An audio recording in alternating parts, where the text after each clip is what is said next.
Okay, nandito na tayo sa panglimang purga. Panglimang purga, pang-anim na purga, pang-pitong purga, pang-walong purga. Kahit hanggang sa pagkondisyon ninyo ng manok. At ang huling purga natin bago ilaban, huling purga bago ilaban, 12 days lang before the fight. Ito ang ginagamit ko. Sa panglimang purga, hanggang sa panahon na ng ilaban siya, hindi ako gumagamit nung binibili sa tindahan ng mga kaplet. Alam nyo na kung anong ibig kong sabihin, kung anong mga brand. Ang ginagamit kong pamurga, ito.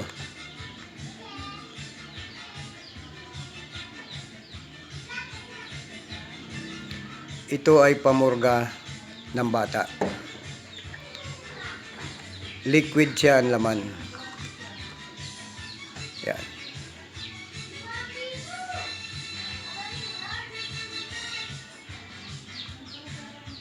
Napakamura at makakamura kayo dito. Makakatipid kayo. Lalo na kung daan-daan ng ating pupurgahin. Alam mo naman pag nagpurga tayo monthly.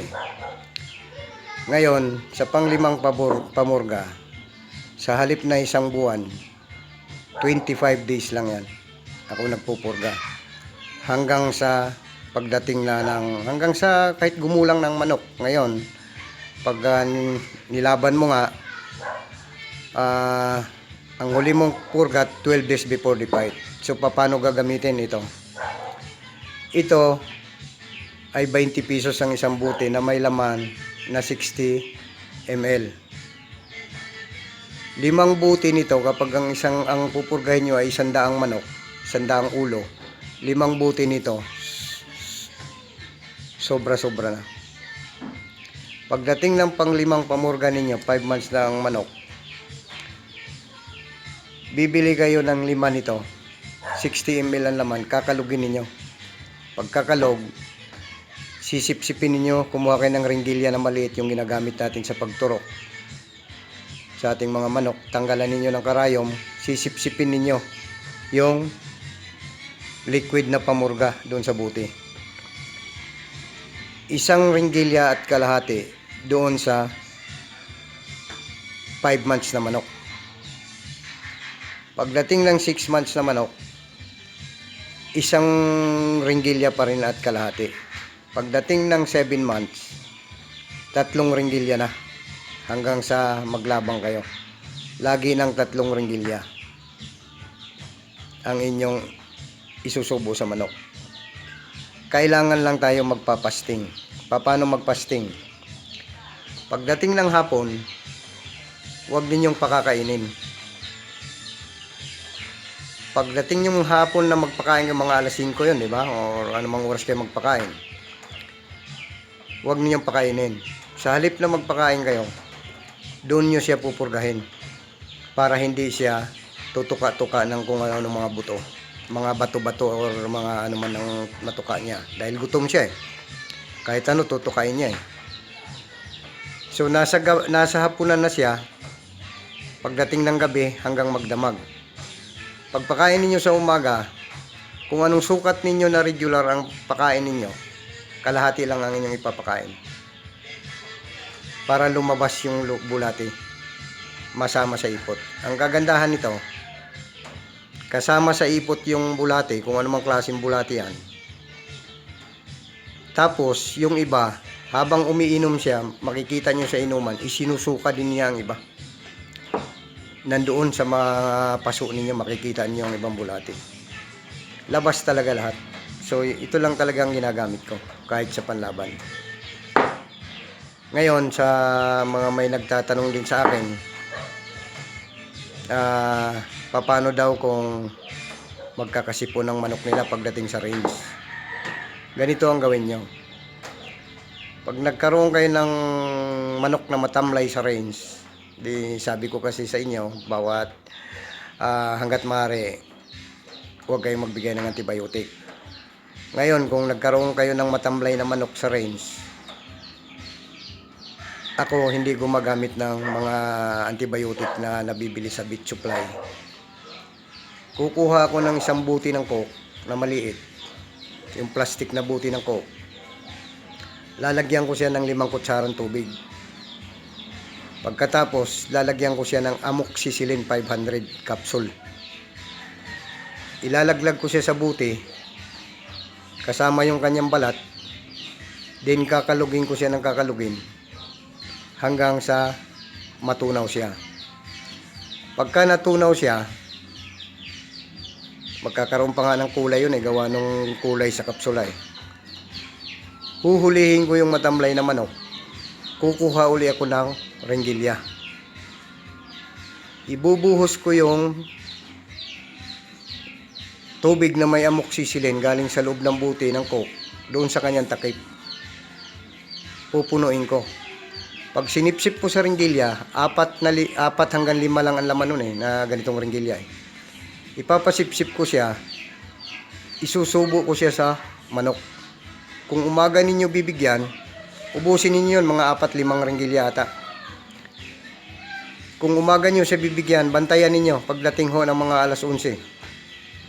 Malakas nang tumuka ang inyong manok. So at least, ang nabibigyan nyo lang ng antibiotic, yung matamlay lang. Hanggat maaari kasi, huwag kayong mag-antibiotic sa sisiw. Huwag ninyong painumin ang antibiotic lahat. Dahil yung ibang walang sakit, pag nakainom ng antibiotic, at nagkaroon na siya ng sipon, pag pinainom nyo ng antibiotic, matagal na ho siyang gumaling. Yun lang naman ang importante. Kailangan, yun lang may matamlay, yun lang ang painumin mo. Bakit mo painumin ang wala naman diferensya? Para yung iba sinasabi, prevention. Ay bakit mo pa ipi-prevent? Healthy naman yung mga manok mo. Ganun lang ho ang gagawin natin. So, naituro ko na sa inyo ang pagpupurga at kung ano man na halimbawa sabi sa mga nagtatanong kung may magkakasipon, tinuro ko na rin sa inyo. Punta naman tayo doon sa pagpapaitlog. Kasi ang tinuro ko sa inyo, sisiw na D1 na Ang pagpapaitlog ganito po. Para 98% mapipisa lahat. Ako hindi ako gumagamit ng mga tinatawag nilang breeding pellets.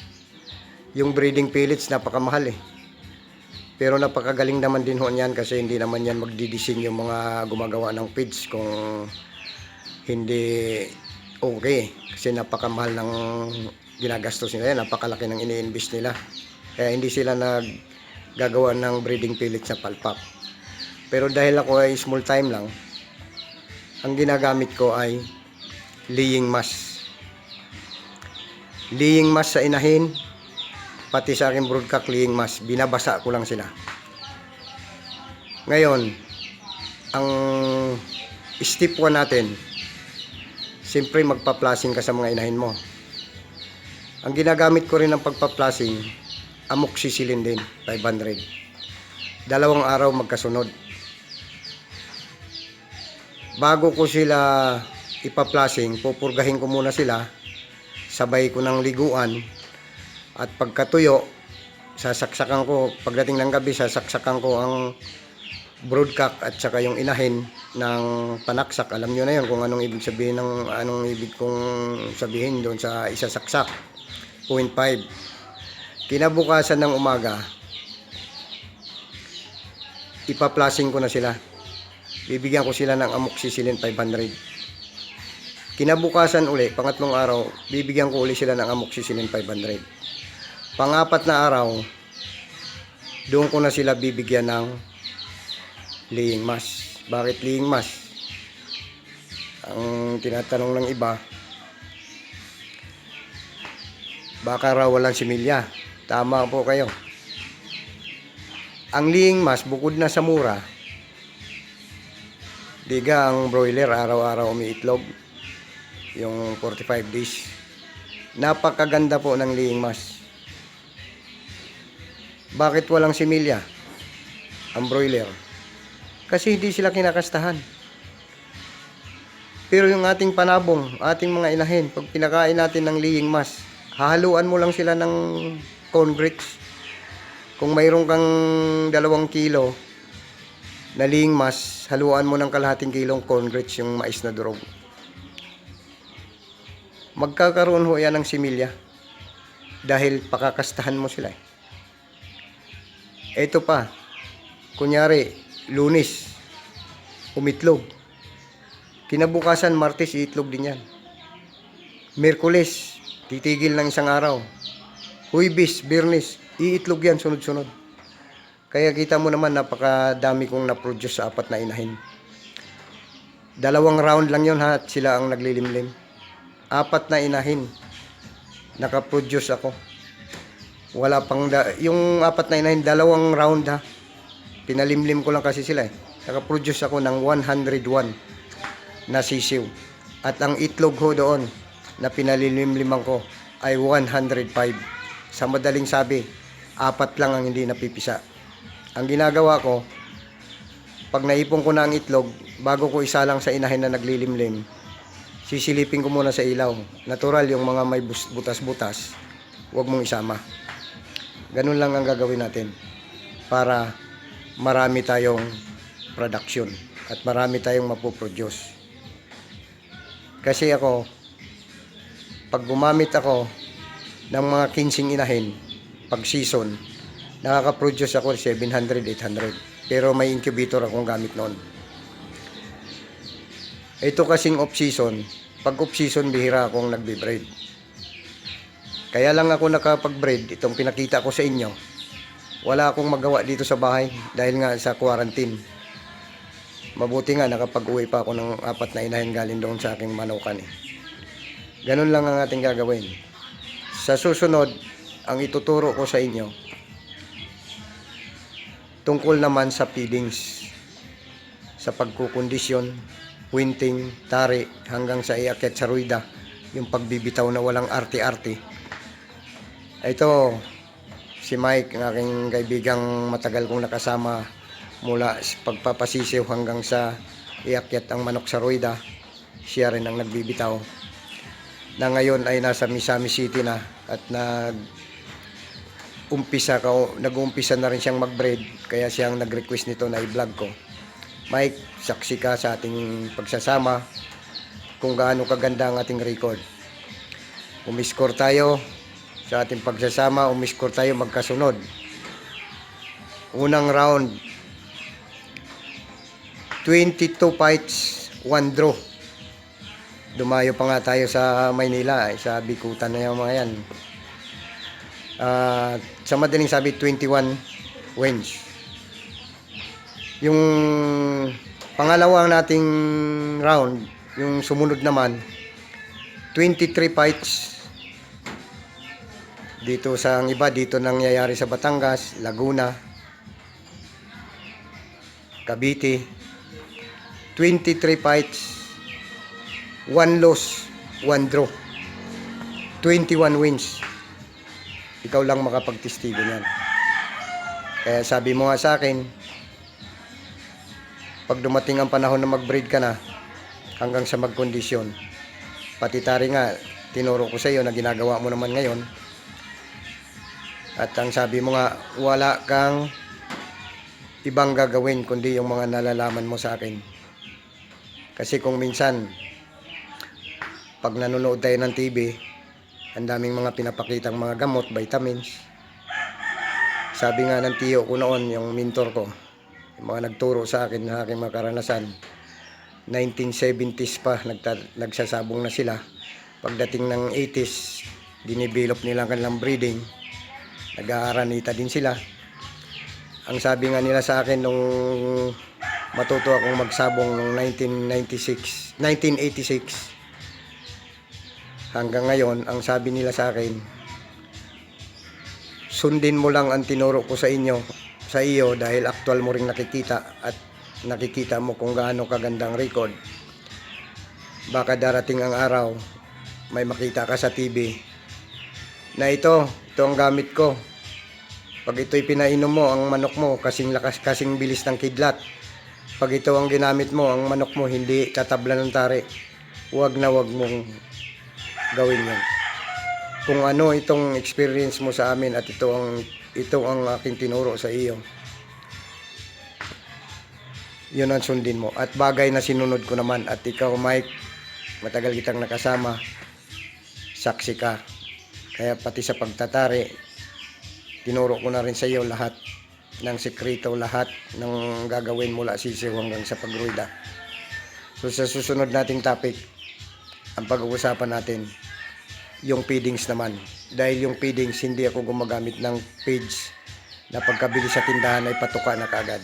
Ako mismo may formula sa paghahalo ng feeds, pati sa mga gamot na gagamitin sa ating mga panabong.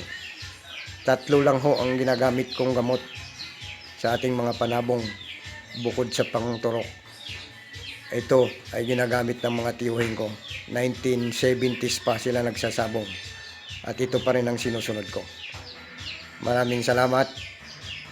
At sa aking kumparing nasa Guam pala, nakalimutan ko na. Nagbe-breed siya sa Guam at may lupa din sila dito sa Lipa. Kumusta ka dyan? Dalan mo ako ng materialis. At ito ay tumawag siya sa akin ng isang araw. At ang sabi niya sa akin, dahil dito sa Lipa nag-breed ang kanyang kapatid, pero yun nga, hindi raw nakakapagpadami. So ang naging alok niya sa akin, ang kanyang kapatid ang magpapaitlog hanggang sa pagpisa. Pag napisa, dadalhin dito sa aking bahay. At inupiran niya ako ng monthly. Sa loob lang ng 2 buwan ha. Pero atin na lang yung kung magkano man. At babayaran pa niya ako ng 50 pesos bawat sisiw. Sa loob ng 2 months. Aalagaan ko sa loob ng 2 months. Sagot niya ang gatas na anlin, sagot niya ang patuka. At ito pa ang kagandahan. Pati yung patuka na gagamitin ko sa aking mga palahi, sagot na rin niya. Pre, salamat. At yan ay umpisa namin itong darating na season.